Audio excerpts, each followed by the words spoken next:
Hello दोस्तों, मैं हूँ पूर्णिमा और आप देख रहे हो मेरा चैनल शक्ति।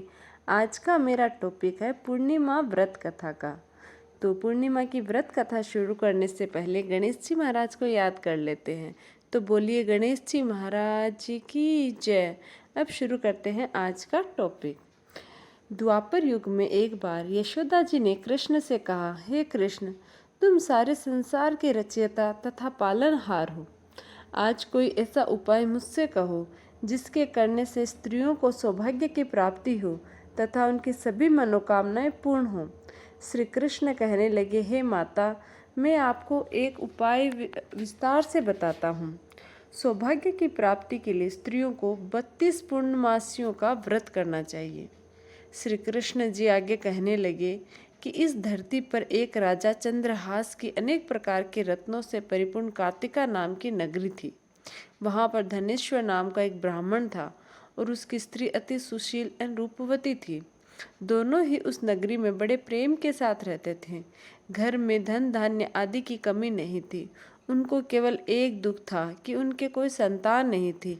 इस कारण वे अत्यंत दुखी थे। एक समय एक तपस्वी उस नगरी में आया। वह तपस्वी उस ब्राह्मण के घर को छोड़कर अन्य सभी घरों में से भिक्षा लेकर भोजन किया करता था। एक दिन हमेशा की तरह तपस्वी भिक्षान को प्रेम पूर्वक खा रहा था कि धनेश्वर ने योगी का यह सब कार्य देख लिया। धनेश्वर योगी से बोला, महात्मन, आप सब घरों से भिक्षा लेते हैं परंतु मेरे घर की भिक्षा कभी भी नहीं लेते। इसका क्या कारण है? योगी ने कहा कि निसंतान के घर की भीख पतितों के अन्न के तुल्य होती है और जो पतितों का अन्न खाता है वह पतित हो जाता है। चूंकि तुम निसंतान हो अतः पतित हो जाने के भय से मैं तुम्हारे घर की भिक्षा नहीं लेता हूँ। धनेश्वर यह बात सुनकर अपने मन में बहुत दुखी हुआ और हाथ जोड़कर योगी के पैरों पर गिर पड़ा तथा कहने लगा, हे महाराज, यदि ऐसा है तो आप मुझको पुत्र प्राप्ति का उपाय बताइए। आप सर्वज्ञ हैं, मुझ पर अवश्य ही कृपा कीजिए। मैं पुत्र न होने के कारण अति दुखी हूँ। आप मेरे इस दुख का हरण करें, आप सामर्थ्यवान हैं। यह सुनकर योगी कहने लगे, हे ब्राह्मण, तुम चंडी की आराधना करो। घर आकर उसने अपनी स्त्री से सब वृतांत कहा और स्वयं तप के निमित्त वन में चला गया। वन में जाकर उसने चंडी की उपासना की और उपवास किया।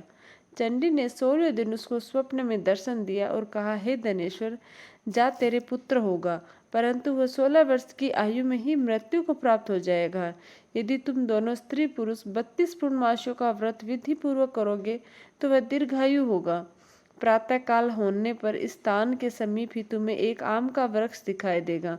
उस पर चढ़कर एक फल तोड़कर शीघ्र अपने घर चले जाना, अपनी स्त्री को खिलाना। ऋतु स्नान के पश्चात वह स्वच्छ होकर श्री शंकर जी का ध्यान करके उस फल को खा लेगी। तब शंकर भगवान की कृपा से उसको गर्भ हो जाएगा। जब वह ब्राह्मण प्रातःकाल उठा तो उसने उस स्थान के पास ही एक आम का वृक्ष देखा जिस पर एक अत्यंत सुंदर आम का फल लगा हुआ था। धनेश्वर वृक्ष पर चढ़ गया और उसने एक अति सुंदर आम का फल देखा। ब्राह्मण ने जल्दी से उस फल को तोड़कर अपनी स्त्री को लाकर दिया और उसकी स्त्री ने अपने पति के कथा अनुसार उस फल को खा लिया और वह गर्भवती हो गई। देवी जी की असीम कृपा से उसे एक अत्यंत सुंदर पुत्र उत्पन्न हुआ जिसका नाम उन्होंने देवीदास रखा। माता पिता के हर्ष के साथ वह बालक बढ़ने लगा। भवानी की कृपा से वह बालक बहुत ही सुंदर, सुशील और पढ़ने में बहुत ही निपुण हो गया। दुर्गा जी की आज्ञा अनुसार उसकी माता ने 32 पूर्णमासियों का व्रत रखना प्रारंभ कर दिया था जिससे उसका पुत्र बड़ी आयु वाला हो जाए। 16वां वर्ष लगते ही देवीदास के माता पिता को चिंता हुई कि उन्हें कहीं उनके पुत्र की इस वर्ष मृत्यु न हो जाए। इसलिए उन्होंने अपने मन में विचार किया कि यदि यह दुर्घटना उनके सामने हो गई तो वो कैसे सहन कर सकेंगे। इसलिए उन्होंने देवीदास के मामा को बुलाया और कहा कि हमारी इच्छा है कि देवीदास एक वर्ष तक काशी में जाकर विद्या अध्ययन करे, इसलिए साथ में तुम चले जाओ और एक वर्ष के पश्चात इसको वापस लौटा आना। सब प्रबंध करके उसके माता पिता ने काशी जाने के लिए देवीदास को एक घोड़े पर बैठाकर उसके मामा को उसके साथ भेज दिया। धनेश्वर ने सप्तनीक अपने पुत्र की मंगल कामना तथा दीर्घायु के लिए भगवती दुर्गा की आराधना और पूर्णमासियों का व्रत आरंभ कर दिया। इस प्रकार बराबर 32 पूर्णमासी का व्रत पूर्ण किया। कुछ समय पश्चात मामा और भांजा मार्ग में रात्रि बिताने के लिए किसी गांव में ठहरे हुए थे। उस दिन उस गांव में एक ब्राह्मण के अत्यंत सुंदर, सुशील और गुणवती कन्या का विवाह होने वाला था। जिस धर्मशाला के अंदर वर और उसके बारात ठहरी हुई थी, उसी धर्मशाला में देवीदास और उसके मामा भी ठहरे हुए थे। संयोगवश कन्या को तेल आदि चढ़ाकर मंडप आदि का कृत्य किया गया, तो लग्न के समय वर को धनुर्वात हो गया। अस्तु वर के पिता ने अपने कुटुंबियों से परामर्श करके निश्चय किया कि देवीदास मेरे पुत्र जैसा ही सुंदर है, मैं इसके साथ ही लग्न करा दूं और बाद में विवाह के अन्य कार्य मेरे लड़के के साथ हो जाएंगे। ऐसा सोचकर देवीदास के मामा से जाकर बोला कि तुम थोड़ी देर के लिए अपने भांजे को हमें दे दो, जिससे विवाह के लग्न का सब कृत्य सुचारू रूप से हो सके। तब उसका मामा कहने लगा कि जो कुछ भी मधुर पक आदि कन्या के समय वर को मिले वह सब हमें दे दिया जाए, तो मेरा भांजा इस बारात का दूल्हा बन जाएगा। यह बात वर के पिता ने स्वीकार कर लेने पर उसने अपना भांजा वर बनने को भेज दिया और उसके साथ सब विवाह कार्य रात्रि में विधि पूर्वक संपन्न हो गया। पत्नी के साथ वह भोजन न कर सका और अपने मन में सोचने लगा कि न जाने ये कैसी स्त्री होगी। वह एकांत में इसी सोच में पड़ गया तथा उसकी आंखों से आंसू भी आ गए। तब वधू ने पूछा कि क्या बात है, आप इतने दुखी क्यों हो? तब उसने सब बातें जो वर के पिता व उसके मामा में हुई थी उसको बतला दी। तब कन्या कहने लगी कि यह ब्रह्म विवाह के विपरीत हो कैसे सकता है। देव, ब्राह्मण और अग्नि के सामने मैंने आपको ही अपना पति बनाया है, इसलिए आप ही मेरे पति हैं। मैं आपकी पत्नी रहूंगी, किसी अन्य की कदापि नहीं। तब देवीदास ने कहा, ऐसा मत करिए, क्योंकि मेरी आयु बहुत थोड़ी है। मेरे पश्चात आपकी क्या गति होगी, इन बातों को अच्छी तरह से विचार लो।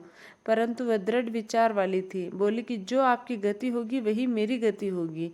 हे स्वामी, आप उठिए और भोजन करिए, आप निश्चय ही भूखे होंगे।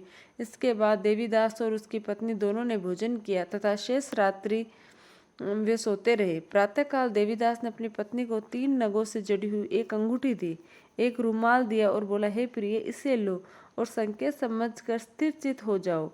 यदि मैं जीवित रहा तो अवश्य वापस आऊंगा, अन्यथा समझ लेना मेरी मृत्यु हो गई है। यह समझाकर वह चला गया। प्रातःकाल होते ही वहां पर गाजे बाजे बजने लगे और जिस समय विवाह के कार्य समाप्त करने के लिए वर तथा सब बाराती मंडप में आए, तो कन्या ने वर को भली प्रकार से देखकर अपने पिता से कहा कि यह मेरा पति नहीं है। मेरा पति वह है जिसके साथ रात्रि में मेरा पाणी ग्रहण हुआ था। इसके साथ मेरा विवाह नहीं हुआ। यदि यह वही है तो बताए कि मैंने इसको क्या दिया। मधुरपक और कन्यादान के समय जो मैंने भूषण आदि दिए थे उन्हें दिखाए, तथा रात में मैंने क्या गुप्त बातें कही थी वह सब सुनाए। पिता ने उसकी कथा अनुसार वर को बुलाया। कन्या की यह सब बातें सुनकर वह कहने लगा कि मैं कुछ नहीं जानता। इसके पश्चात लज्जित होकर वह चला गया और सारी बारात भी अपमानित होकर वहां से लौट गई। इस प्रकार देवीदास काशी चला गया। जब कुछ समय बाद बीत गए तो काल से प्रेरित होकर एक सर्प रात्रि के समय उसको डसने के लिए वहां पर आया, परंतु व्रत के प्रभाव से उसको काट न पाया, क्योंकि पहले ही उसकी माता ने 32 पूर्णिमा का व्रत कर रखा था। इसके बाद मध्याह्न के समय स्वयं काल वहां पर आया और उसके शरीर से उसके प्राणों को निकालने का प्रयत्न करने लगा, जिससे वह मूर्छित होकर पृथ्वी पर गिर पड़ा। भगवान की कृपा से उसी समय पार्वती जी के साथ श्री शंकर जी वहां पर आ गए।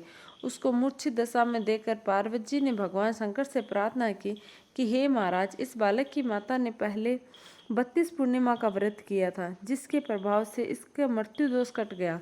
भवानी के कहने पर भक्त वत्सल भगवान शिव जी ने उसको प्राण दान दे दिया। इस व्रत के प्रभाव से काल को भी पीछे हटना पड़ा और देवीदास स्वस्थ होकर बैठ गया। उधर उसकी स्त्री उसकी प्रतीक्षा किया करती थी। जब 16 वर्ष व्यतीत हो गए तो देवीदास भी अपने मामा के साथ काशी से चल दिया। उधर उसके ससुर उसको ढूंढने के लिए अपने घर से जाने वाले ही थे कि वह दोनों मामा भांजा वहां पर आ गए। उसको आया देखकर उसका ससुर बड़ी प्रसन्नता के साथ अपने घर में ले आया तथा बाद में खूब धन के साथ अपनी पुत्री को उसके साथ विदा किया। श्री कृष्ण जी कहने लगे कि इस प्रकार धनेश्वर 32 पूर्णिमाओं के व्रत के प्रभाव से पुत्रवान हो गया। जो भी स्त्रियां इस व्रत को करती है वे जन्म जन्मांतर में वेद्यत्व का दुख नहीं भोगती और सदैव सौभाग्यवती रहती है। यह मेरा वचन है, इसमें कोई संदेह नहीं है। यह व्रत पुत्र पौत्रों को देने वाला तथा संपूर्ण मनोकामनाओं को पूर्ण करने वाला है। 32 पूर्णिमाओं के व्रत करने से व्रती की सब इच्छाएं भगवान शिव जी की कृपा से पूर्ण हो जाती है। तो बोलो शंकर भगवान की जय, विष्णु भगवान की जय। ये है पूर्णिमा की व्रत कथा। अगर आप लोगों के लिए ये वीडियो हेल्पफुल है तो प्लीज़ लाइक, शेयर और सब्सक्राइब जरूर कीजिएगा। धन्यवाद।